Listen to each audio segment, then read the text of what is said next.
We will kind of leave some time at the end for some Q&As, but I'm also happy, given the size of the group as well, happy for people to jump in with questions if you have them at the time.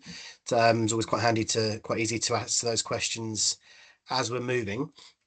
Um, So, as Ingrid kind of mentioned, we'll focus mostly. I'll give a broad overview of the site just to, to refamiliarize things for people, but we'll focus mostly on the administrative features within the system. So, I'm sharing my screen at the moment. So, it will literally be a live demonstration, and we're going to go through. The first things I kind of want to talk about initially is really just can you make you aware of some of the best practices and things that you may or may not have already set up within the system. So apologies if this is something that's already in place for yourselves, but it is kind of the best practice tips that we give to people when they're starting with the system first of all, just to make sure you've got certain things in place that will make your lives a bit easier as administrators. So yes.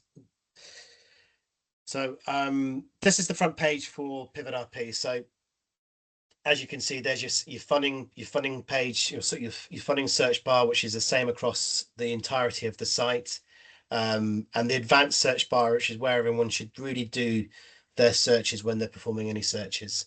The My Funding Opportunities box here, this is all about your tracked opportunities, your saved opportunities, lists, anything you've shared, anything you've received. They all sit here within this box. And anything here in this my profile and groups box is essentially the preferences for that person. So what I will say is anything you do on the site is yours and yours alone. So whether you're an end user or whether you're an administrator, everything you do is only visible by you. So any searches that you create, any newsletters that you can create, they're all only visible by yourselves, unless you curate them. And we'll go through that in a little bit. Curating things is when we make them available for other people to see. So so that's when you're kind of sharing, that's when you can start really making use of some of the administrative features that we have in place. So I'll kind of jump first of all or before I jump into the administration section,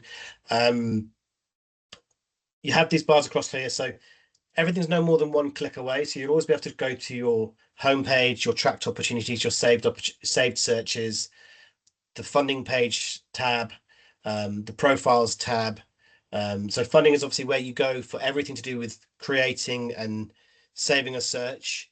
The profiles function is not really for administrators. It's more of a tool for the end users, where if they've got profiles created for themselves, they can receive alerts and recommendations based on their profile without having to do any searching. Never as good as doing a search, but it's good to see for them to get an overview of what's going on with funding opportunities that match their body of work. We have a tab for conferences and papers invited. So that's essentially a place where you can go to see where you want to submit papers, any conferences you might want to attend. And then we have a tab for awarded grants. So with awarded grants, we don't track everything.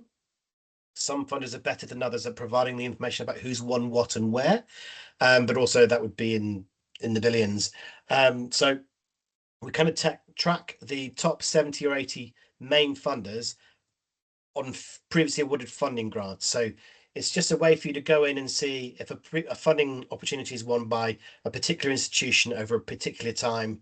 It might be that one particular funding opportunity has gone to the same institution for the last 10 years. Is that really worth applying for?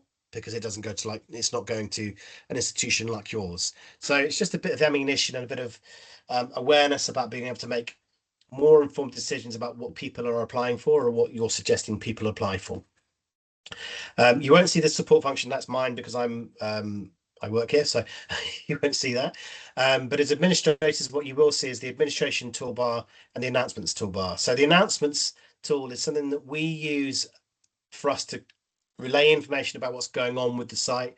If there's going to be any downtime, if there's any updates or anything like that, we can announce them in there. But you as administrators can also use that tool to send announcements to people within your institution as well. So again, we'll go into that a little bit for you as well. And then we'll talk about the help function in a second. So I'm just going to jump straight into the administration section. So as a bit of housekeeping, in terms of the site, you've already got the customization sorted out. You've already got your search settings sorted out, but that's kind of already in place. But if you're a new user, I would be suggesting that you come into the system, sort out your customization, sort out your search settings. Um, but they kind of exist in here. But there's a couple of things that we kind of suggest to people, which is decide how you're, and these things already that are already in place for yourselves, but how you group things. Um, if you're working with, um, let's say, the humanities department, rather than sending out communications to the individuals within the humanities department, you can create groups for the humanities department or the sciences department, whichever department you want it to be, or group or subject. Um, you can manage those groups here and you can create those groups. Now, administrators are the only ones that can create public groups. So it's just a way of being able to manage um, how you send information out to different groups of people. Now, you can make personal groups. So, for example, if you're as an administrator, you're only sending out information to 3 or 4 schools, so you might not want to make them public schools. If that's the case, then you can add those people to that group yourself. If you make them public groups, then people can invite themselves to join those groups. But as I said before, administrators are the only ones that can create public groups. If you create private groups, they will be just for your use only and no one else will see them. So it's a really good way for you to be able to, rather than sending individuals um, information, you can send groups of people in however you organize yourself. So that's the first thing I would do is knowing who the groups of people that you work with and create some groups relevant to the groups of people that you're working with. Um, and then you can go ahead and create a search for those groups of people as well. But that can all be done here within the administration function here within the manage groups function. So that's something that I would suggest that you start out first of all is creating those groups. Once you've created those groups, I would then go into the search and the funding search bar and create a designated search for those groups. It just means that you're giving researchers or the people within that group a leg up before they start using the system. Because obviously, if you curate searches, sorry, you're giving them people the ability to take that search for themselves and adapt it for their own without having to start from scratch, which again is only something that administrators can do. So that's just a kind of a little bit of housekeeping in terms of how you would potentially get off on the right foot, create the groups, create the searches for those groups, and then you can go ahead and do things like create newsletters, create um, embedded searches, that kind of stuff. But those two things for anything else to kind of work and work well, you need to create those groups and then create a search relevant to those, a curated search relevant to those groups. So just kind of a bit of awareness of what's on the administration dashboard. Now, not everyone will have full administration access. So when you get given access as an administrator, whoever gives you administration access can give you different levels of administration access. So some people might have the ability to customize the site. Some people might not have that ability. So it's worth checking and we can show how that kind of looks in a second. So on the left-hand side, this is all about your reporting and accounts management and account admin. So as administrators, you can see the usage and activity stats. So this just gives you an idea about who's using the site. You can look over here and you can look monthly or daily over a set period of time. And you can see how many people are, how many page views there've been, how many sessions there've been, how many logins there've been. Just to give you a kind of overarching, not every administrator is going to be interested in that, but from a top end, you might want to be. You can also see the alert statistics. So you can come in here and see how many alerts are getting sent out, how many saved searches have been created. Again, just to see how much activity is going on the site. You can actually go into here and actually see who those people are as well. So if people are not creating searches and not saving searches, not creating not receiving newsletters and stuff like that, you can then prompt them because you've got their contact details right here. You have everything to do with the funding opportunities, so you can see overall what tracked opportunities there are, how many you've shared. You've got funding activity stats as well. Again, maybe from just a top level, depends on how much administration access you have. But this just gives you the ability to see the same sort of graphs as we were talking about before, but now we're looking at how many people are tracking funding opportunities, how many people are sharing funding opportunities, and how many people are saving funding opportunities. Again, it's just a really good way of you being able to see the activity of the end users and what they're doing on the site. So user accounts. So if you go into the user accounts section, this is where you can see how many user accounts are on the system. So this is regardless of end users or administrators. From here, you'll be able to see whether someone's claimed their profile.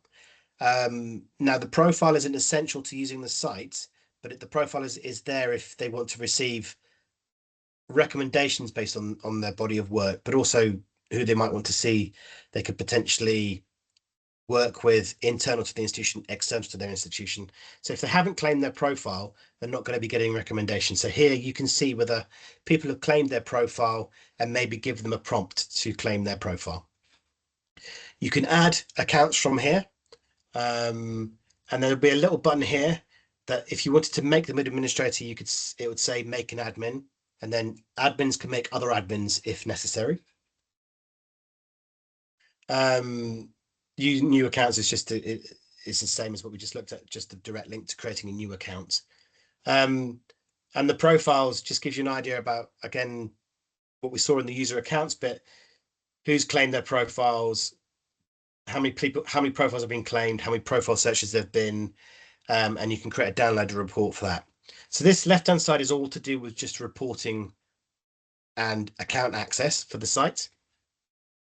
The middle box is to do with the institutional search settings. Now, this may be something that's only given to maybe top level administration access. Not necessarily everyone should have this level of administration access, but this is where your institutional work, and you can actually dictate things like the applicant institution location. So with that being set, that will already be set to the US, so that you'll only see funding opportunities for an institution, or they're eligible for a for a institution in the US.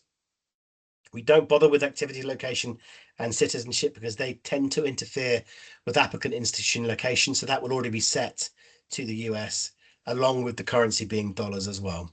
So you won't have to do that necessarily as an individuals because they're already been done for you, but just wanted to mention that it's there. This is where the announcements function. So if you wanted to send out an announcement to everyone within your institution, you could just click on the announcements and create an announcement, and that'll put an announcement out to, it'll flash up as an announcement to people. So they'll see that in the system there. So it's just a way for you to be able to communicate with your end users, your en masse, rather than having to send emails. You've got the administration accounts. So these are the administration accounts. So I mentioned that you can have different levels of administration access. So we're just going to show you what that looks like. When you give someone administration access, this is the tick box that's available for you. So everyone will have a basic administration access features, but then you can restrict it so they don't have institution-wide settings and filters, internal notes, deadlines, and opportunities, communications and sharing funding, and reports, accounts, and profiles. So you can dictate what level of administration access goes to different people. So our announcements are only available. Sorry, see that question. Sorry. Our announcements are only available in Pivot, or will users get a notification via email? So the announcements are only available within Pivot. So they won't send an email. You can send emails from the system to people, but the announcements are specifically within the system, so it flashes up on the announcement page. Does that help answer that question? Yeah, cool. No worries. So if you're asked to give someone administration access, obviously you approve that, then you can specify that level of administration access if you wanted to. So that's no problems there. You don't have to worry about RP integration. We talked about the groups function where you can actually designate the groups. We have an education and training portal specifically for administrators, which is reports on statistic overviews. It's a link straight to our help desk or our training center for specifically for research administrators. Don't worry too much about the statistics side of things. This is just an overview of what's going on within the funding landscape itself, not specifically to you.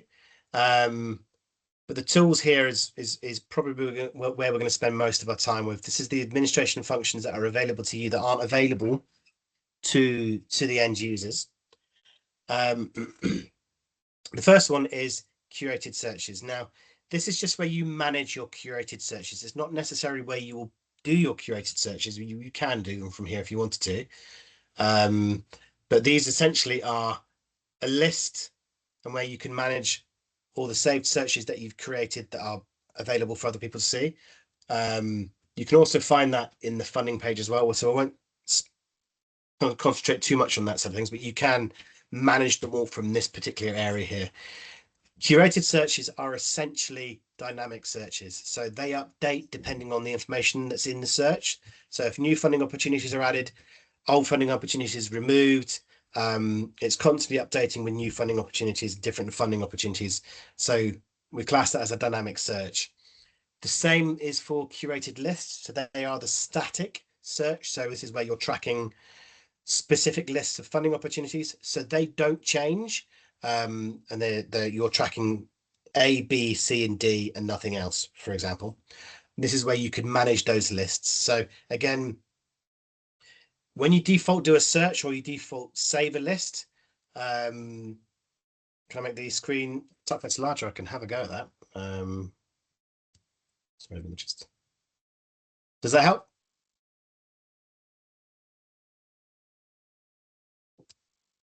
Yeah, cool. Tell me if that's a bit too big.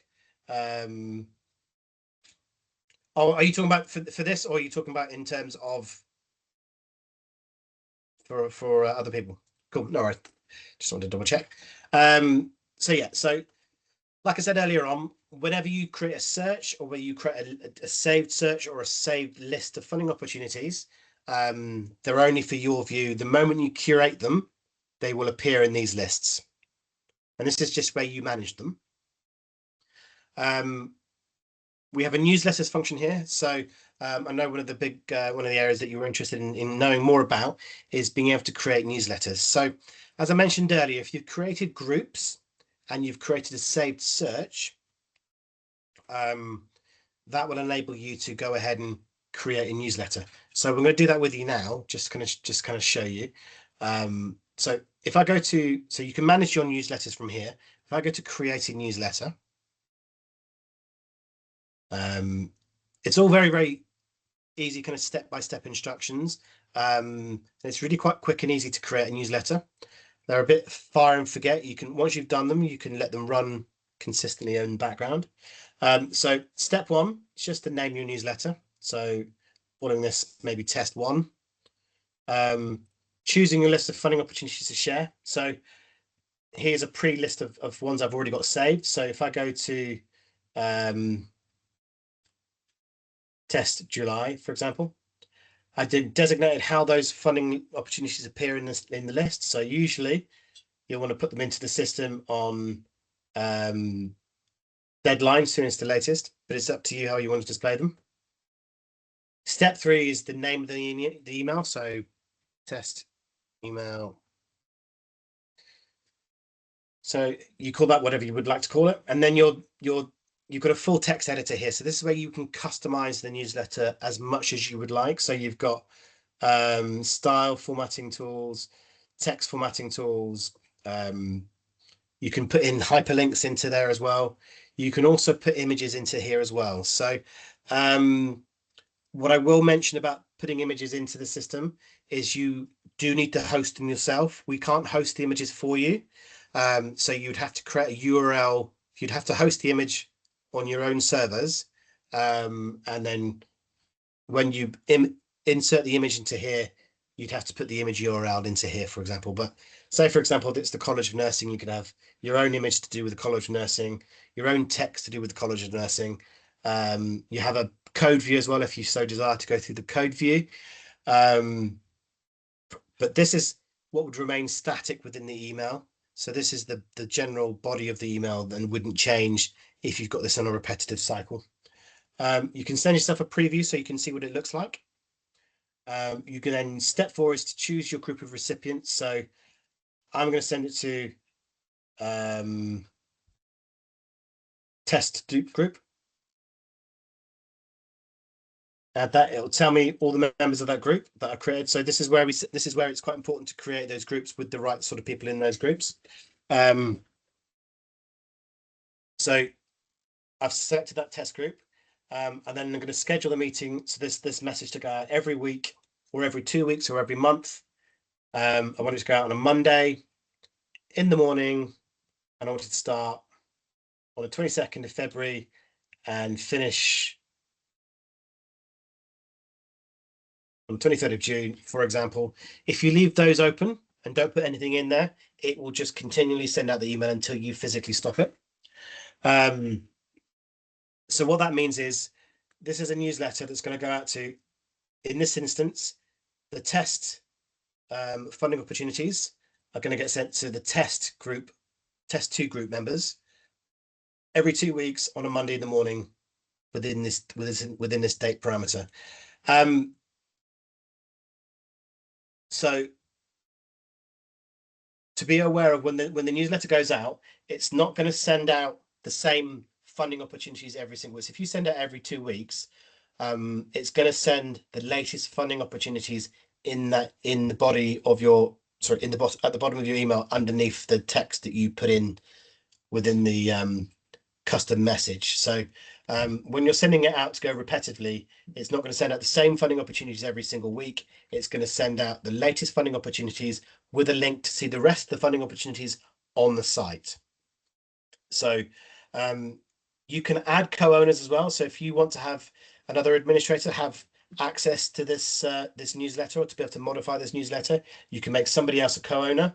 And then once you're ready to go, you just make it actively published, save it, and then off you go. That will be that newsletter going out every single week to that group of people. Now, if I go to manage newsletters, you can always go back in here and you can see the newsletters that you've created in the past, the active ones, the inactive ones in the past, and you can either delete them, modify them, or copy them. So this is kind of where you would manage your newsletters. So does that make sense for everyone? Just if there's I know newsletters was something that you wanted to go into detail for. So just to reiterate, create your groups, create your search criteria for that group, and then you can create your newsletter. And once the newsletter has been created, it's fire and forget, goes out every week. Okay. But happy if there's any questions that kind of come around that, kind of jump in and fire away and ask me. Along with newsletters, one of the tools available to you is the embedded searches. So you can create an embedded search to go on your website. So if you're advertising this to your users, you can create those curated searches that we've seen already. You can add them to your website. So I'm going to show you an example of another institution in the US, Rutgers. So Rutgers have a page on their website for faculty and staff.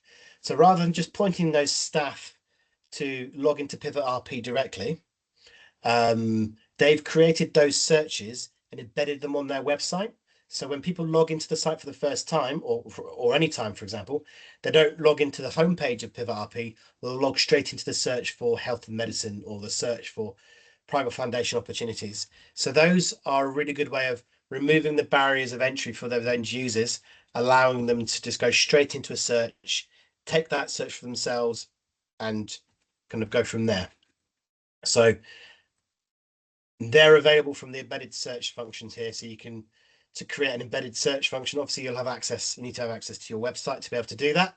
But again, the step-by-step instructions are here. Name the embedded search, choose which search functions are going to search results are going to go into that search, and how they display, co-owners, save the embedded search, and that'll create the link that you can then put into your website there. Okay, so that's quite, again, everything is very kind of step by step. You can also create internal opportunities. So if you want to advertise in opportunities from CUNY to CUNY members, you can put internal funneling opportunities in the system, and they become searchable in the same way as your other funding opportunities. So you just go add internal funding opportunity, follow the steps, put in the details, and you can save it.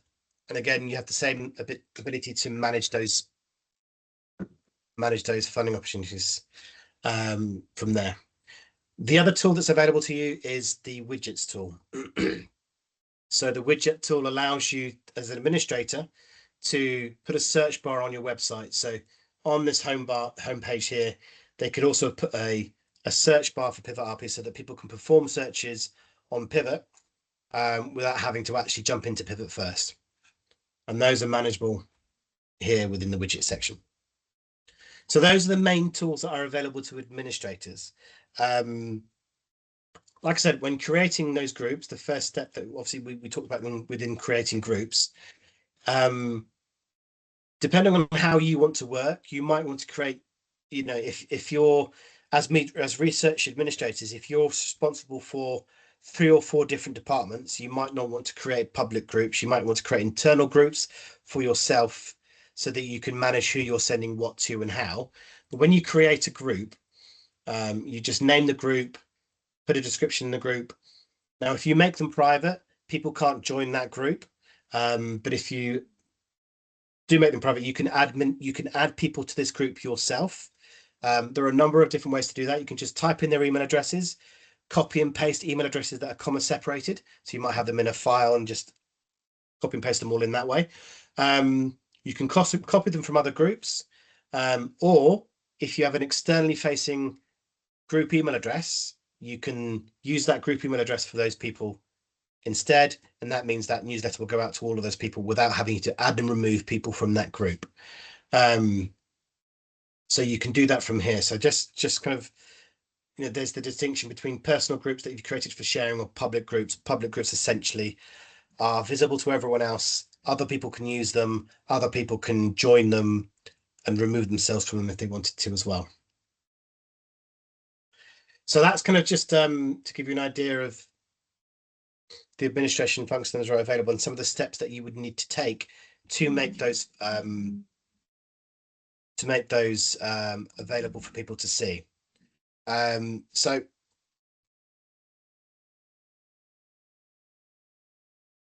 So we're going to go through creating a search. So you probably already know how to create searches and you've probably done that before, but I'll just kind of go through it again, just kind of briefly. So this is the funding page. This is where you can see the funding wheel of all the different funding opportunities that are available throughout the different sectors. And it just gives you an idea of the funding wheel, or how we kind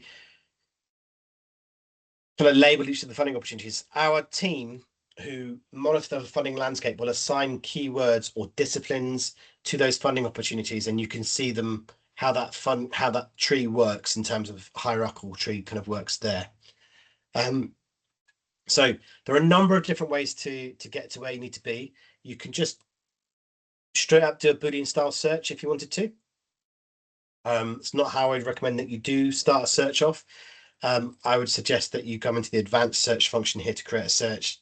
It can be quite easy to get, to jump straight into the free text field for searching. I wouldn't suggest that's the best place to start. There's no right or wrong way of doing things, but from a best practice point of view, I would suggest that you start off your searching journey with a keyword or a discipline, because those limit the funding opportunities to stuff that's been, or funding opportunities that have been designated by our team as to do with biomechanical research, for example, or humanities research, for example. I would use the free text options here, where you can build them. They work in a Boolean style search, sort of typical functionality. but it's free text. So if you put business in there, you're looking for the word business through the entirety of the site, or just the abstracts, or just the funding titles. But I would use these to kind of circle around your basic search. So the first thing I'd always do is come into the keyword here. Everything has an I button next to it. But you could go, and I'm going to use cancer as a good example of this. So you can type in the word that you're looking for, and it'll give you cancer within all the different areas of research. Or you could browse the tree and go, I want to start with health and medicine, and then move through to disease. And you can see how more specific it gets the further down the tree you get. So if I then go to cancer, and then you can see all the different variations of cancer that it kind of it labels. But if I click on that, I'm looking for anything that's been tagged with the keyword or the discipline cancer. And it's going to look at sub-entities. Ticks means it's going to look at the headline for cancer and all the various different types of cancer underneath it, but it won't look up the other way. So that's the starting point I would suggest that you do for a search. The tick box here just allows you to choose whether you want to see the AI generated summaries or not. So everything is designated a summary by our team. It's manually curated by our team. However, we also have an AI generated summary available to people. So if you could tick that on or off if you wanted to see it. We have a relatively new function. It came into play last year, is the semantic search function. This is essentially where you can copy and paste a brief, a CV, a couple of paragraphs of text in here, and the system will use AI and the algorithm to suggest funding opportunities that match that body of text. So if it's a brief that you've got in place, you can then find out funding opportunities that match that brief.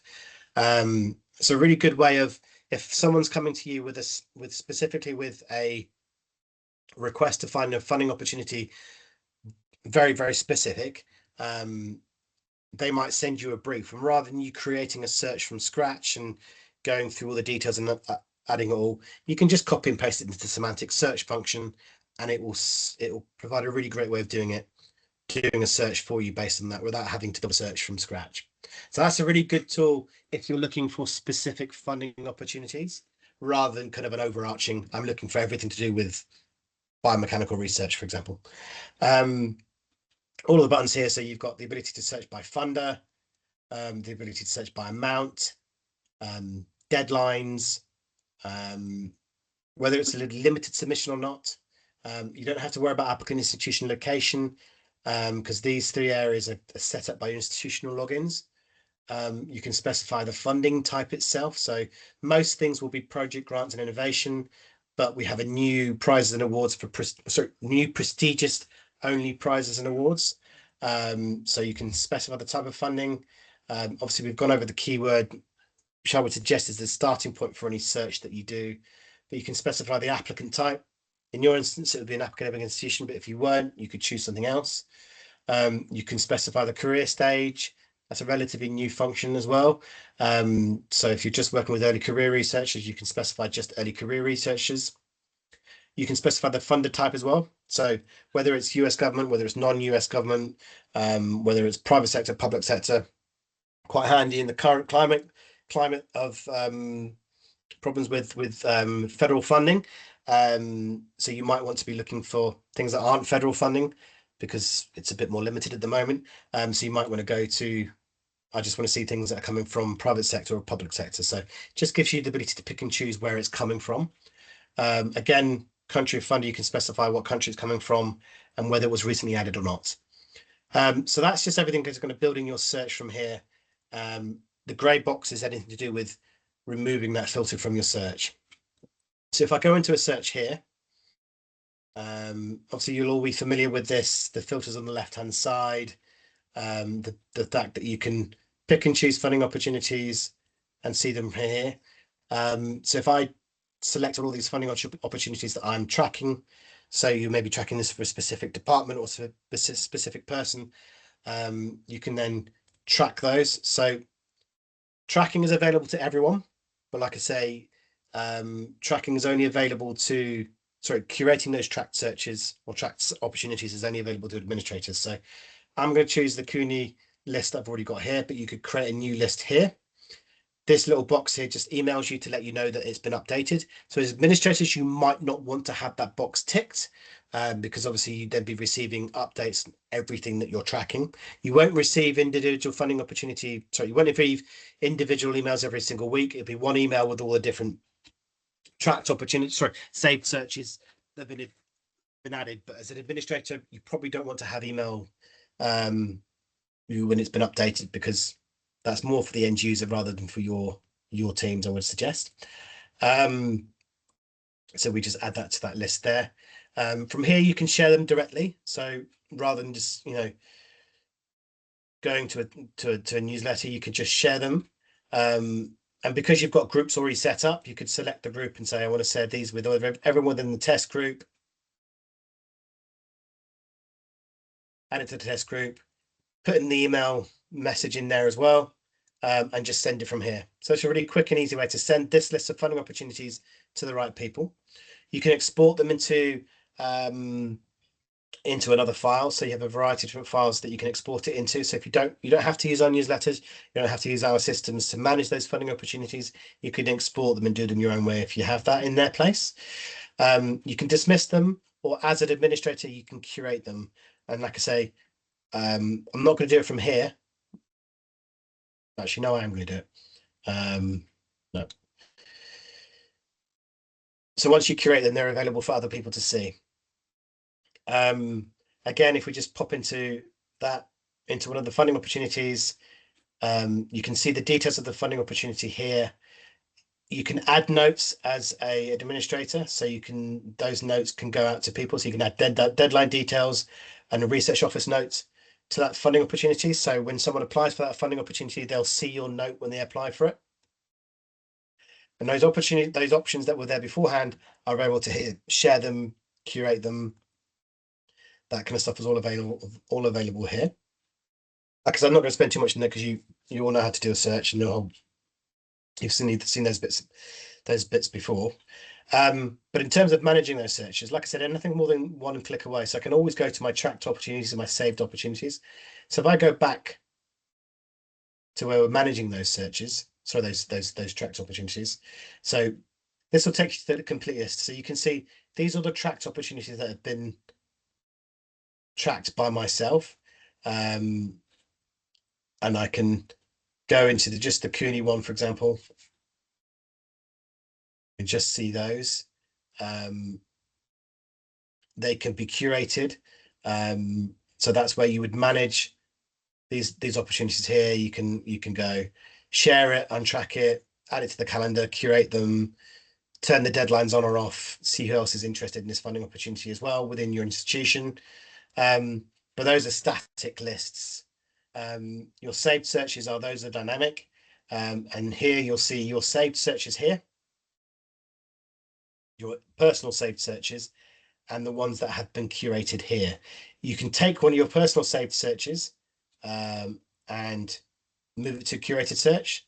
Once you've done that, makes it visible for everyone else to use, but also makes it available to go into the newsletter as well. You can't put non-curated searches and non-curated lists of funding opportunities into a newsletter. They all have to be curated. So they will only appear in that list once you've curated them. Here is the list of curated tracked opportunities kind of sat here. You've got shared, so you can see all the funding opportunities. So you can see the lists, the public curated lists, and the curated searches as well there. But if you click on here, you can see how many you've shared, or the funding opportunities that you've shared with other people, how many have been sent to you. The advisor alerts are more specifically for the end users, so you won't necessarily see them. That's based on their profile. And then you can see the internal funding opportunities here, the list of those here that you can chop and change them from there. So this is essentially where you would manage your list of funding opportunities, manage the tracked opportunities, the saved searches. Like I say, saved searches are dynamic, and tracked opportunities are dynamic as well. Sorry, not dynamic, they're static, sorry. Any questions around that?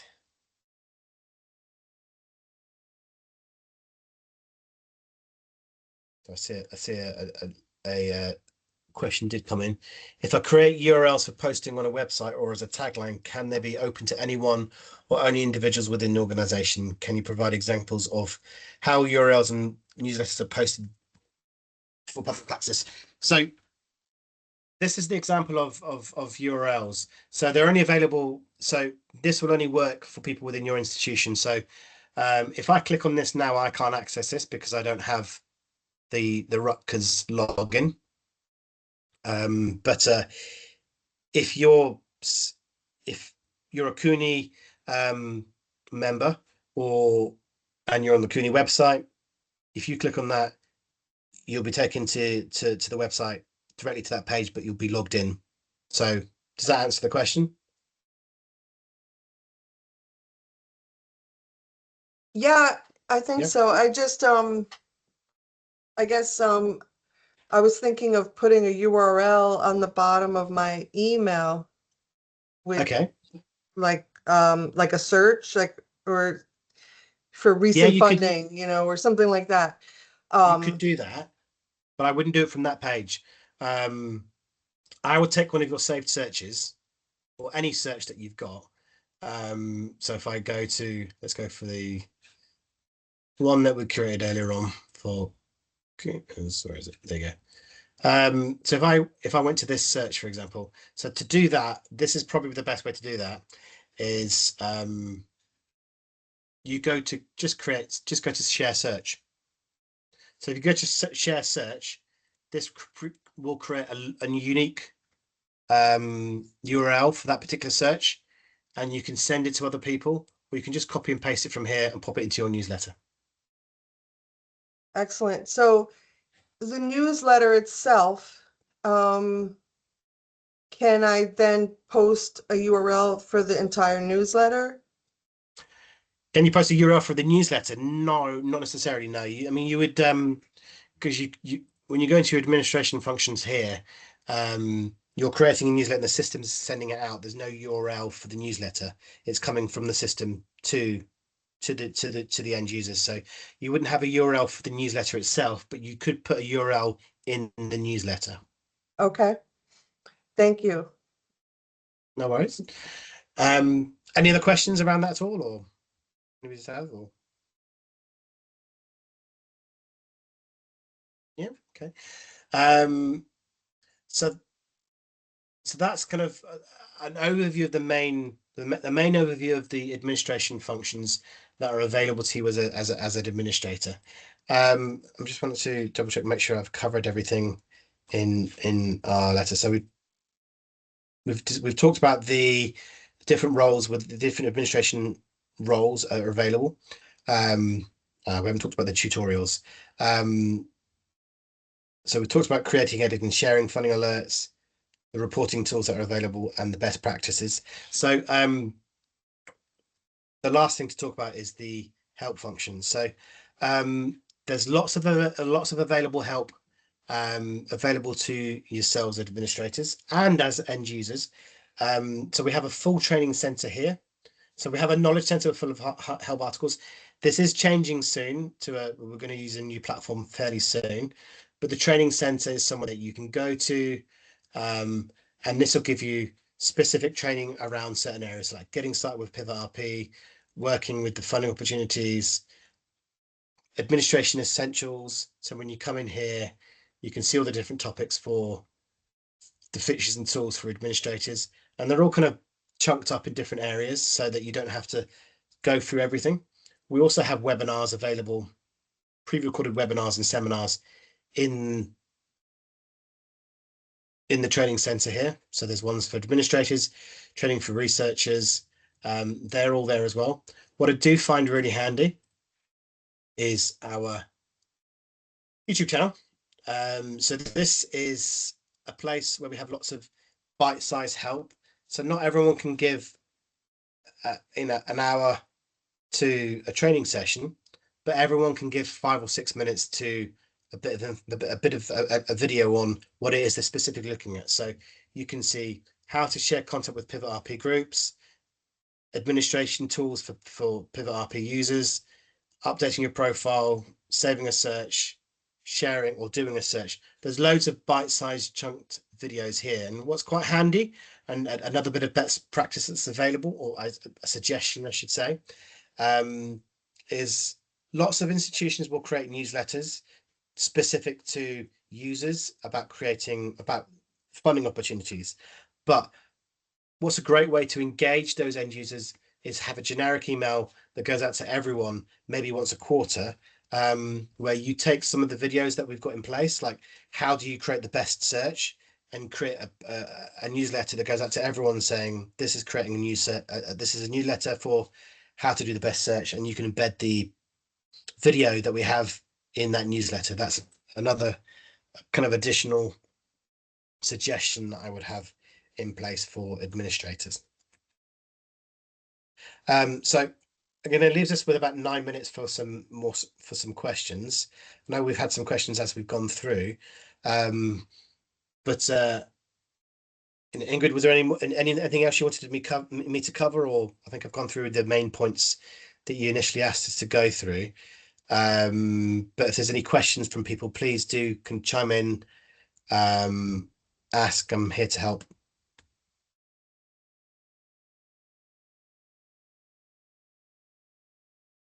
Yeah, either I've explained it really, really well and I've done my job very, very well, or it's just really easy to use. One of those two. I'll take the first option. But there's lots of, like I said, there's help available should you get stuck anywhere. But everything is kind of fairly step by step. It's most of it's kind of fairly self-explanatory. But if you do get stuck, you can always reach out to us. You can always go through to our knowledge center or the training center, or you can always go to the video section to get some additional help on those sorts of things. But Ingrid, anything else, like I say, you want me to cover, or?